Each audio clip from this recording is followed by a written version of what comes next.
तो कल आर्टिकल आप लोग को 51 तक बता दिए थे। चलिए अब आज आगे देखिए। आज आप अब चर्चा करने वाले डीपीएसपी का वर्गीकरण। डीपीएसपी का वर्गीकरण देखिए, यहाँ पे डीपीएसपी यानी राज्य के नीति निदेशक तत्व का क्या करना है, वर्गीकरण किया गया है। ठीक, क्या किया गया है, वर्गीकरण किया गया है। वर्गीकरण 3 भागों में किया जाता है, 3 भागों में। ठीक, और देखिए वो कौन कौन से है, गांधीवादी, समाजवादी और उदारवादी, 3 भागों में किया जाता है। इसके अंतर्गत जो जैसे कि गांधीवादी के अंतर्गत ये सब आर्टिकल आएंगे, समाजवादी के अंतर्गत ये सब आर्टिकल, और बौद्धिक या उदारवादी के अंतर्गत ये आर्टिकल आएंगे। ठीक, इसको आपको कंप्लीट करना है। ठीक, चलिए एक एक देखते हैं। गांधीवादी में आपका आर्टिकल आएगा 40। ठीक, 40 में क्या है, ग्राम पंचायत है। तो भाई गांधी जी तो चाहते थे ग्राम पंचायत हो, गांधी जी तो यही चाहते थे कि ग्राम पंचायत होना चाहिए। तो ये गांधीवादी में देखा जाए तो ये आर्टिकल 40 है। उसके बाद 43 का है, क्या है, 43 का है। ठीक, जिसमें कि कर्मकारों का या मजदूरों का उद्योगों में भागीदारी होना चाहिए। ठीक, और 46 है, क्या है, 46 जिसमें अनुसूचित जाति एवं जनजातियों की चर्चा है एवं दुर्बल वर्गों की चर्चा है। ठीक, और क्या है इसके बाद आर्टिकल 47 है, आर्टिकल 47 है और आर्टिकल 48 है। ठीक, ये जो आर्टिकल्स हैं ये गांधीवादी के अंतर्गत आते हैं। ठीक, और देखिए अब इसके बाद दूसरा क्या है, समाजवादी। दूसरा क्या है, समाजवादी। तो समाजवादी के अंतर्गत आर्टिकल 38 क्या आएगा, आर्टिकल 38 यानी इसमें क्या है, 38 में क्या है, क्या सरकार क्या करेगी, लोक सहायता करेगी। ठीक, लोक कल्याण के अभिवृद्धि के लिए सामाजिक व्यवस्थाएं बनाएगा सरकार। ठीक, सामाजिक व्यवस्थाएं बनाएगा। तो ये समाजवादी में हो गया। तो समाजवादी में क्या होगा, 38 होगा, 39 होगा। 39 में क्या है, समान कार्य के लिए समान वेतन। ठीक, 39 का कर निःशुल्क विधिक सहायता। 41 कुछ दशाओं में काम शिक्षा की सहायता देना है सरकार को। ठीक, 41 हो गया। 42 हो गया, 42 भी किस में आएगा, 42 आपका आएगा समाजवादी में आएगा। 42 में क्या है, 42 में मनोचित दशा, न्याय संगत एवं प्रसूति सहायता है, जो कि समाजवादी के अंतर्गत आएगा। 43 है, 43 का क और 47 ये जो आर्टिकल्स हैं इनका जो विभाजन किया गया है ये सब किसके अंतर्गत आएंगे, समाजवादी के अंतर्गत आएंगे। ठीक, और देखिए उदारवादी या बौद्धिक, उदारवादी या बौद्धिक, तो इसके अंतर्गत आपका आर्टिकल आएगा 44। क्या आएगा, 44 में क्या है, कोई भी धर्म हो सभी पर सिविल संहिता समान रूप से लागू होगा। ठीक, भारत में शादी विवाह के मैटर पर क्या लगता है, सिविल संहिता लगता है। तो सिविल संहिता कोई भी धर्म हो उन सभी पर समान रूप से लगेगा। ठीक, सिविल संहिता। ठीक, तो 44 किस में आ गया, उदारवादी या बौद्धिक में आ गया। 45 भी आपका आ गया उदारवादी में। 45 आ गया आपका उदारवादी में। उसके बाद 48 है, 48 भी उदारवादी में आएगा। 49, 50, 51 ये सभी किस में आएंगे, उदारवादी में आएंगे। ठीक, उदारवादी में आएंगे। ठीक, 49 में क्या है, राष्ट्रीय महत्व के वस्तु स्मारक एवं स्थानों का संरक्षण करना है। 50 में कार्यपालिका से न्यायपालिका का पृथककरण। 51 में क्या करना है, अंतरराष्ट्रीय समझ, जैसे कि अंतरराष्ट्रीय जो है मध्यस्थता करना। कोई भी विवाद देश, जैसे अंतरराष्ट्रीय कोई विवाद हो रहा है तो उसमें क्या करना है, शांति एवं सुरक्षा को स्थापित करना है। ठीक, शांति एवं सुरक्षा को स्थापित करना है अंतरराष्ट्रीय विवादों में। ठीक, तो 51 में क्या है, अंतरराष्ट्रीय शांति या सुरक्षा स्थापित करना है। ठीक, तो ये हुआ आपका डीपीएसपी का वर्गीकरण। डीपीएसपी का वर्गीकरण जो 3 भागों में बांटा जाता है, गांधीवादी, समाजवादी और उदारवादी या बौद्धिक। ठीक, ये आर्टिकल्स इसके अंतर्गत दिए गए हैं, इसको आप अच्छे से समझ लीजिए और लिख लीजिए। और आगे देखिए, अब चर्चा करते हैं डीपीएसपी व एफआर में अंतर। डीपीएसपी यानी directive principle state of policy, directive principle state of policy. FR यानी फंडामेंटल राइट। ठीक, राज्य के नीति निर्देशक तत्व और मूल अधिकार। ठीक, राज्य के नीति निर्देशक तत्व और मूल अधिकार में अब अंतर देखते हैं। ठीक, चलिए तो फिर अंतर एक एक करके देखते हैं। देखिए जो डीपीएसपी है, डीपीएसपी जो डीपीएसपी यानी राज्य के नीति निर्देशक तत्व है, यह आयरलैंड से लाया गया। ठीक, भारतीय संविधान में कहाँ से लाया गया, आयरलैंड से लाया गया। वहीं जब आप एफआर यानी फंडामेंटल राइट देखेंगे तो फंडामेंटल राइट यूएसए से लाया गया। कहाँ से लाया गया, यूएसए से यानी अमेरिका से लाया गया। ठीक, और देखिए ये जो राज्य के नीति निर्देशक तत्व है यह भाग 4 में रखा गया। कहाँ रखा गया, भाग 4 में रखा गया। और ये जो फंडामेंटल राइट है मूल अधिकार है, यह भाग 3 में रखा गया। ठीक, यह भाग 3 में रखा गया। और अगला देखिए तीसरा, यह नैसर्गिक नहीं है। डीपीएसपी जो है नैसर्गिक नहीं है, यानी यह जन्म से किसी पर्सनल व्यक्ति को नहीं मिलता है, यह जन्म से नहीं मिलता है। और देखिए सरकार इसे लागू करने के लिए बाध्य नहीं है, और सरकार भी इसके जैसे कि लागू करने के लिए बाध्य नहीं है, या सरकार को प्रेशर दिया जाए कि तुम इस चीज को लागू करो या इस नियम कानून को लागू करो, तो इसके लिए सरकार बाध्य नहीं है, सरकार पर निर्भर करता है। ठीक, तो यह नैसर्गिक नहीं है, नहीं सरकार इसको लागू करने के लिए बाध्य है। ठीक, लेकिन वहीं जब आप मूल अधिकार को देखेंगे, फंडामेंटल राइट को देखेंगे, तो फंडामेंटल राइट जो है नैसर्गिक अधिकार है। कैसा अधिकार है? नैसर्गिक अधिकार है, जो कि जन्म से ही मिल जाता है। ठीक, किसी व्यक्ति को फंडामेंटल राइट जन्म से ही मिल जाता है। ठीक, देखिए तो अगला चौथा नंबर देखिए, चौथा नंबर में कहा गया न्यायालय द्वारा प्रवर्तनीय व वाद योग्य नहीं है। ये जो डीपीएसपी है, डीपीएसपी यानी राज्य के नीति निदेशक तत्व है, यह न्यायालय द्वारा प्रवर्तनीय या वाद योग्य नहीं है। ठीक, इस पर सरकार से सुप्रीम कोर्ट बहस नहीं कर सकती है कि क्यों तुम व्यवस्थाएं लोगों को नहीं दे रहे हो। ठीक, यह सरकार पर निर्भर करता है। ठीक है, यह न्यायालय में परिवर्तनीय या वाद योग्य नहीं है, ये डीपीएसपी। ठीक, लेकिन जो एफआर यानी फंडामेंटल राइट मूल अधिकार है, यह न्यायालय द्वारा प्रवर्तनीय व वाद योग्य है। जो फंडामेंटल राइट है, मूल अधिकार है, यह न्यायालय में प्रवर्तनीय व वाद योग्य है। ठीक, लेकिन डीपीएसपी नहीं है। ठीक, अगला नंबर देखिए, यह सरकार की शक्ति को बढ़ा देता है, अर्थात यह कैसा है? ऋणात्मक है। कैसा है? ऋणात्मक है। ठीक, जो डीपीएसपी है यह सरकार की शक्ति को क्या करता है? बढ़ा देता है, बढ़ा देता है। ठीक, जिस कारण यह धनात्मक कहलाता है। क्या कहलाता है? सॉरी, यहाँ ऋणात्मक नहीं, धनात्मक होगा। ठीक,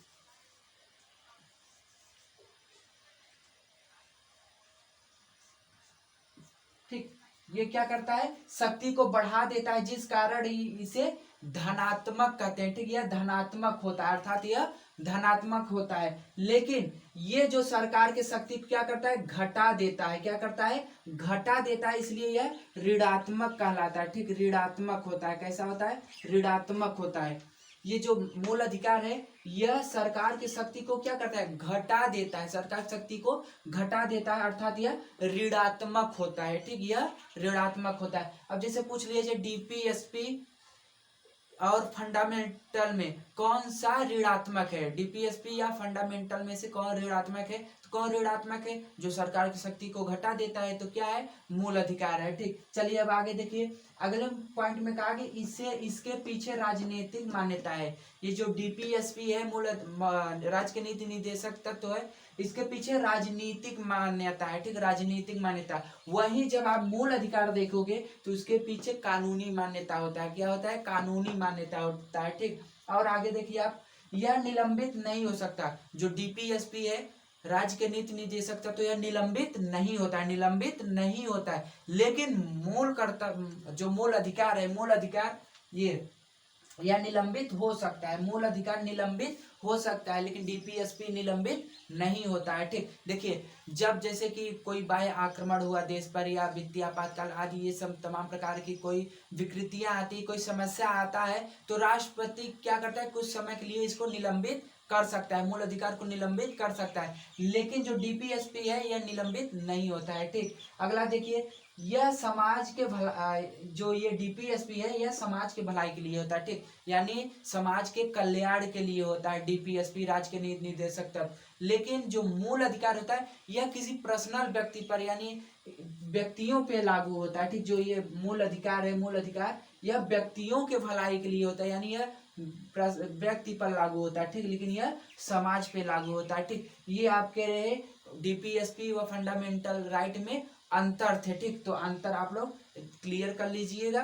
फिर इसके बाद आपको आगे बताते हैं मौलिक कर्तव्य। देखिए 51 तक, 36 से 51 तक क्या है? आपका डीपीएसपी है, लेकिन 51 के क में आपका है मौलिक कर्तव्य लाया गया। ठीक, क्या लाया गया? मौलिक कर्तव्य लाया गया। चलिए अब मौलिक कर्तव्य पे चर्चा करते हैं। ठीक, मूल कर्तव्य यह अनुच्छेद 51 के क में है। ठीक, मूल कर्तव्य जो है 51 के क में रखा गया। ठीक, देखिए यह जो मूल कर्तव्य है भारतीय संविधान में, मूल संविधान में नहीं था। ये जो मौलिक कर्तव्य मूल संविधान में नहीं था, लेकिन देखिए क्या हुआ 42वां संशोधन किया गया, ठीक है। संविधान का 42वां संशोधन करके अमेंडमेंट करके 1976 में स्वर्ण सिंह समिति के सिफारिश पर, ठीक, स्वर्ण सिंह समिति के सिफारिश पर इसे जोड़ा गया, ठीक, संविधान में लाया गया। कब लाया गया? 1976 में। कौन सा संशोधन करके? तो 42वां संशोधन करके 1976 में स्वर्ण सिंह के सिफारिश पर यह संविधान में लाया गया, ठीक। जब यह संशोधन किया गया तो उस समय जो भारतीय संविधान था उसमें सिर्फ 10 ही मौलिक कर्तव्य जोड़े गए थे, ठीक। कितने मौलिक कर्तव्य? सिर्फ 10 मौलिक कर्तव्य जोड़े गए थे, ठीक। लेकिन इस फिर से संशोधन किया गया, इसमें एक मौलिक कर्तव्य और जोड़ा गया जो कि यहाँ पे आपको दिखाई दे रहा है, ठीक। चलिए देख लेते हैं। पहले यह लाया कहाँ से गया है? तो यह रूस से लाया गया है। कहाँ से लाया गया है? रूस से लाया गया। मौलिक कर्तव्य रूस के संविधान से भारतीय संविधान में लाया गया है, जो कि भाग 4 के क में रखा गया है। भाग 4 के क में रखा गया है और आर्टिकल यानी अनुच्छेद 51 के क में रखा गया। भाग 4 के क आर्टिकल 51 के क में रखा गया, ठीक। पहले क्या था? पहले 10 मूल कर्तव्य थे। जब इसको जोड़ा गया, मूल संविधान में लाया गया तो कितने कर्तव्य थे? मूल कर्तव्य 10 मूल कर्तव्य था, ठीक। लेकिन फिर से 86वां संविधान संशोधन किया गया। 86वां संविधान संशोधन द्वारा एक मौलिक कर्तव्य और जोड़ा गया, ठीक। एक मौलिक कर्तव्य और जोड़ा गया, जो कि उसमें कहा गया कि जो 6 से 14 वर्ष के बच्चे हैं, 6 से 14 वर्ष से कम के आयु के बच्चे हैं, उनको शिक्षा देने का अधिकार इसमें उनके माता पिता को, भाई उनको जो उनके अभिभावक थे, अभिभावक का कर्तव्य है कि उनको शिक्षा दिया जाए, ठीक। अभिभावक, देखिए इसमें बच्चों का कर्तव्य नहीं, माता पिता का कर्तव्य इसमें दिलाया गया, ठीक, यानी दिया गया। अभिभावक का कर्तव्य है कि उनको, यानी किनको? इन बच्चों को जो 6 से 14 वर्ष से आयु के बच्चे हैं, 6 से 14 वर्ष आयु के बच्चे हैं, अभिभावक का कर्तव्य बनता है कि उनको प्राथमिक शिक्षा दिलाए, विद्यालयों में उनको शिक्षा दिलाए, ठीक। पहले 10 थे, अब जब एक और जुड़ गया, कितने हो गए? वर्तमान में 11 मूल कर्तव्य हो गए, 11 मूल कर्तव्य हो गए, ठीक। तो जो लास्ट वाला जोड़ा गया वह क्या था? लास्ट वाला जो जोड़ा गया मौलिक कर्तव्य, उसमें क्या था? उसमें कहा गया जो 6 वर्ष से 14 वर्ष के बच्चे हैं तो उनको शिक्षा दिलाने का कर्तव्य उनके अभिभावकों का है, ठीक। यानी अभिभावकों का कर्तव्य बनता है, कर्तव्य होता है कि आप अपने बच्चों को शिक्षा दिलाइए, प्राथमिक शिक्षा दिलाइए, ठीक। देखिए, इसे मानने या न मानने, जैसे आप इसे नहीं मान रहे तो इसके लिए कोई दंडिक अपराध नहीं है, ठीक। इसके लिए कोई दंड नहीं है, इसका दंड का वर्णन नहीं किया गया, ठीक। आप इच्छा है मान रहे हो, नहीं इच्छा है नहीं मान रहे हो, तो इसमें कोई दंड का प्रावधान नहीं है। लेकिन हाँ, इसका अगर नहीं मान रहे हो तो उल्लंघन भी नहीं कर सकते हो, इसका उल्लंघन भी नहीं कर सकते हो, ठीक। तो ये आपको समझ आया। 42वां संविधान संशोधन 1976 द्वारा स्वर्ण सिंह समिति के आधार पर इसको भारतीय संविधान, मूल संविधान में लाया गया।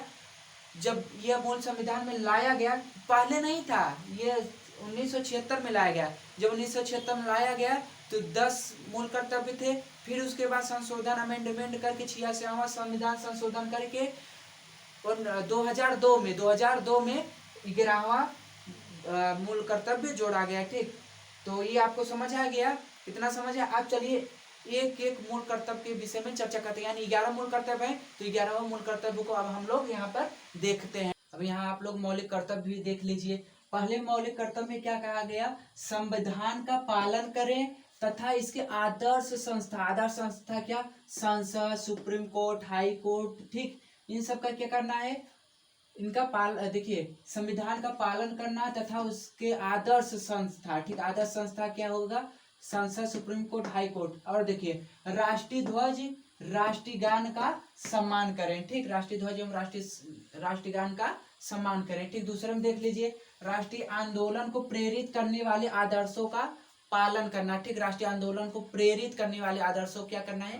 पालन करना है, ठीक। तीसरा देखिए, देश की संप्रभुता यानी कि बिना दबाव रहित शासन, ठीक, बिना दबाव रहित शासन, ठीक। तो देश की संप्रभुता, एकता व अखंडता को बनाए रखना। तीसरे में क्या है? देश की संप्रभुता, एकता व अखंडता को बनाए रखना। ठीक, चौथे में देखिए आप लोग, चौथे में है देश की रक्षा करना। ठीक, देश की रक्षा एवं राष्ट्रीय सेवा करने के लिए हमेशा तत्पर रहना। ठीक, देश की रक्षा करना एवं राष्ट्र की सेवा करने के लिए तत्पर रहना। ठीक, 5 में कहा गया देश के लोगों में नम्रता व भाईचारा की भावना का बना रहना। ठीक, तो यहाँ बनाए रखना। ठीक, तो 5 में क्या है, देश के लोगों में नम्रता और भाईचारा की भावना बनाए रखना। ठीक, यह बनाए रखना। ठीक, और देखिए 6 में कहा गया देश की समृद्धि तथा गौरवपूर्ण समृद्धि की रक्षा करना। ठीक, देश की समृद्धि, देश की समृद्धि तथा गौरवपूर्ण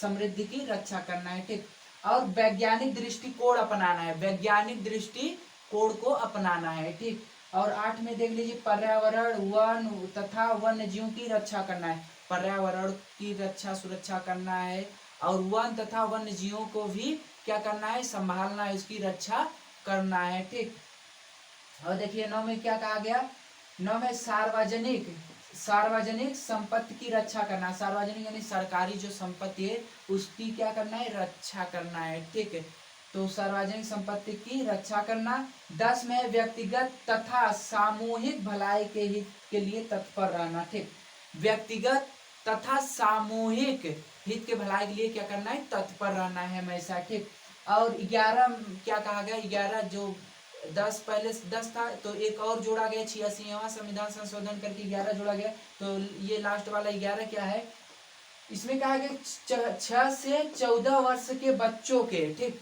6 से 14 वर्ष के बच्चों के अभिभावक का कर्तव्य बनता है कि वह अपने बच्चों को प्राथमिक शिक्षा दिलाए। ठीक, तो अभिभावकों का कर्तव्य बनता है कि भाई अपने बच्चों को क्या करें, प्राथमिक शिक्षा दिलाएं। तो ये हो गया आपका 11 मौलिक कर्तव्य हो गए। ठीक, अब आपका ये जो डीपीएसपी था पूरा समाप्त हो गया। इसके साथ में जो 51 का था मूल कर्तव्य, ये भी आपका टॉपिक समाप्त होता है। अब इसको आप लोग अच्छे से कंप्लीट कर लीजिएगा। अब अगली क्लास कल करते हैं। ठीक।